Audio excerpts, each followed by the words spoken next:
Loki tries to escape the void, a desolate purgatory where he meets variant versions of himself. Hello, everybody. I'm Steve from VALHARTV, and today I'll be reviewing Loki Episode 5. So this episode is called Journey into Mystery. Now, Journey into Mystery number 83 was the book that first introduced the Marvel Comics version of Thor, with Loki following short after. I believe comic book 85 was Loki's introduction. So about 2 months after they introduced Thor into Journey into Mystery, they introduced Loki. That's what this comic book, this episode is named after, the comic book. And shortly after that, I believe in the 130-something, they renamed the Journey into Mystery series the Thor comics. So I thought this was kind of a really great nod to origins for both Thor and Loki in this episode. But last week's episode, we saw that Loki woke up in a place called the Void. Now, this is where everything pruned goes. So whether it's a person or a place, this world is at the end of time itself. And this is where everything goes. And it's guarded by Eliath, I believe is how they pronounced it.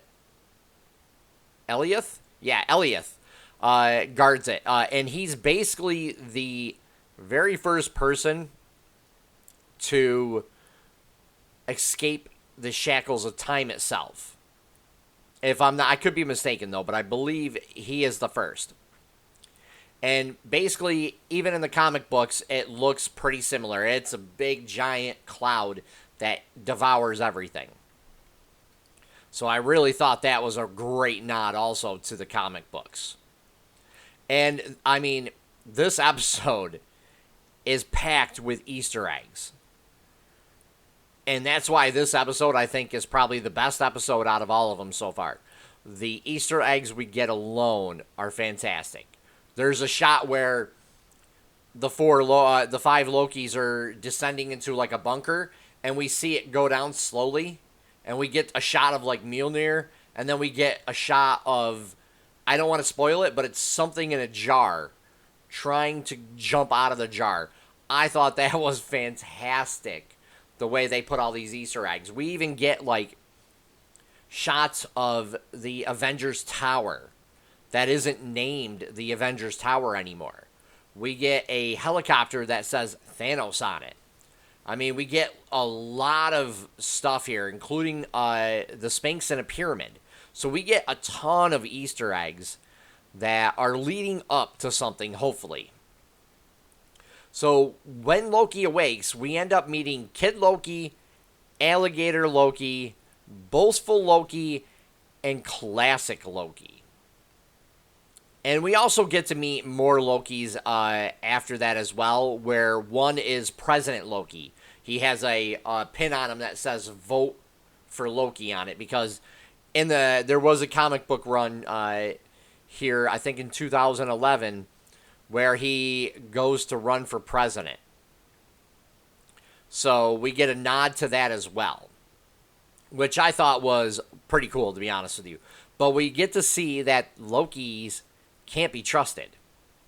And they even talk about how that's an issue in this episode as well. We get even Richard E. Grant, it plays Classic Loki, and he's phenomenal. He actually even mentions it a couple times. So doesn't Kid Loki as well. So when we cut back to the TVA, we see Renslayer and Sylvie are having a talk. And they're trying to figure out who created the TVA. And Renslayer is like, I don't know, but we can have, I can't remember the clock's name. But she's trying to look through like these files and stuff. But they're stalling for time. You can completely tell. But we really find out that Renslayer really doesn't know anything about how the TVA was founded, other than the fact that everybody that works at the TVA is a variant. but we don't know if she's a variant or not a variant. So she doesn't even really worry that the timekeepers were fake. You know, she goes through and she's trying to keep a hold of the power of the TVA so things don't descend into chaos. And then Sylvie goes and does something pretty crazy, and Renslayer's like, all right, well, we need to find out who created TVA, so we need these files from the beginning of time. And it's really cool because at this point, we really get to see what Renslayer and Sylvie will do to get to the truth behind the TVA, like the man behind the curtain. And again, they reference that as well, which is a nod to The Wizard of Oz. So, but what we really see a huge difference between Sylvie and Renslayer. Renslayer just wants to know the truth, but Sylvie needs to know the truth. So, who's going to win the race to find out who created the TVA? Will it be Sylvie or will it be Renslayer? At this point, we really don't know. But Sylvie ends up in the void, and we get to see some really amazing things in this episode. And it pretty much all comes from Richard E. Grant playing classic Loki. And to be honest with you, he's the most Loki out of all the Lokis. Like, I don't really know much about Kid Loki, so I believe this actor when he is saying he's Kid Loki and what he did to get put into the void. But Richard E. Grant is amazing in this. In this shot right here, he literally builds Asgard. I mean, hats off to him. He's the best Loki out of every Loki in this show so far. And that leads into the effects. The effects in this were fantastic.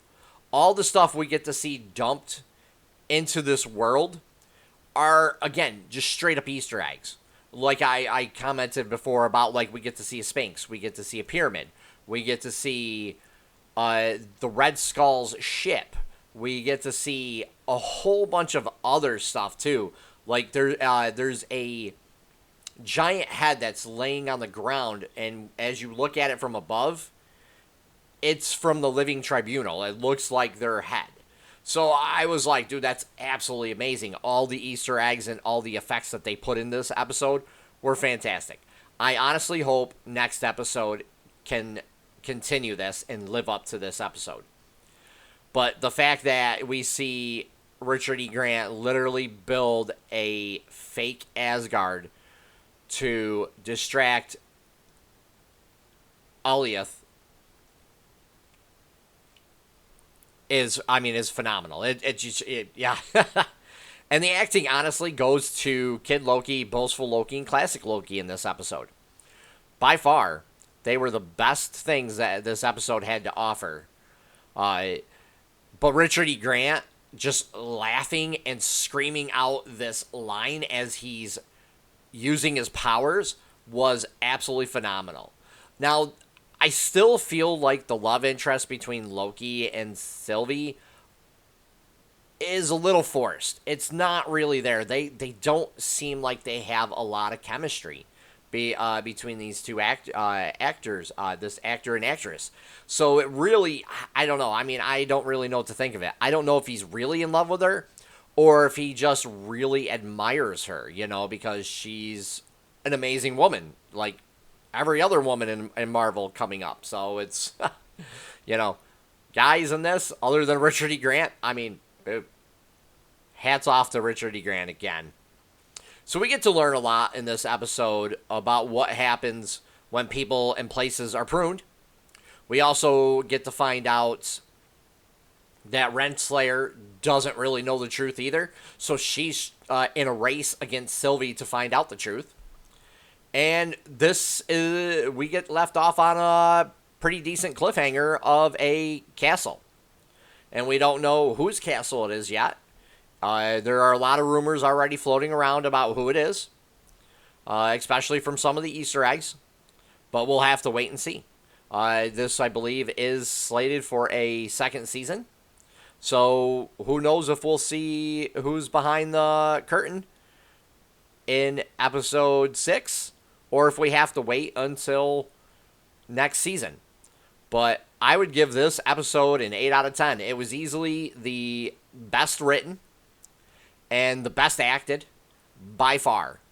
And I honestly hope they bring Richard E. Grant back to play older Loki, classic Loki. I hope they do something with him. His journey and his backstory seemed like the most interesting, other than Kid Loki's. Boastful Loki, we really don't get any of his backstory. He just tells a whole bunch of stories about his exploits. So, if you guys like what I do, please hit the like button and also subscribe. Take care for now, everybody.